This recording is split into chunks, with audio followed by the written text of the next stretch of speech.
ग्रामीण कार्य विभाग के मंत्री अशोक चौधरी ने कहा, यूपीए सरकार के दौरान जो प्रावधान किए गए थे उससे किसी राज्य को विशेष दर्जा देना मुश्किल था। अब अगर विशेष दर्जा नहीं मिलता है तो हमें विशेष पैकेज मिलना चाहिए।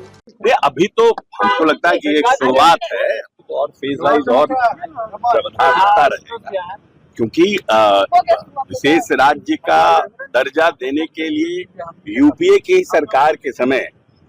जो प्लानिंग कमीशन था, उस प्लानिंग कमीशन में या प्लानिंग बोर्ड में किस तरह का प्रावधान करा गया, उस प्रावधानों में किसी भी राज्य को विशेष राज्य का दर्जा देना संभव नहीं था। और उस समय जो यूपीए की सरकार थी उसने काफी राज्यों के विशेष राज्य का दर्जे का जो मांग आ रहा था उसको देखते हुए ये निर्णय लिया गया था। तो वैसे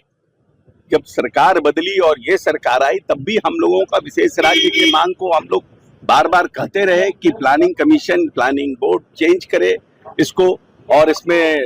तबादला होना चाहिए। लेकिन भारत सरकार की जो स्थिति थी, क्योंकि और भी राज्यों की जो परिस्थिति थी उसमें ये देना संभव नहीं था, तो हम लोगों ने बार बार कहा कि अगर विशेष राज्य का दर्जा नहीं तो विशेष पैकेज हमें मिलना चाहिए, जिससे कि हम जो अपने लिमिटेड सोर्सेज है उससे बिहार को ताकत दे रहे हैं, बिहार को विकसित कर रहे हैं, लेकिन केंद्र भी अगर हमें सहायता देगा तो हम संभव कर पाएंगे। और हम समझते हैं उसी के क्रम में ये जो पैकेज आया है इंफ्रास्ट्रक्चर के क्षेत्र में और बाकी जो क्षेत्र में जो 26,000 करोड़ से ऊपर का है, 26,000 करोड़ तो एक फेज में 21,000 है और भी ये लगभग 1 लाख के आसपास आएगा ये पैकेज, ये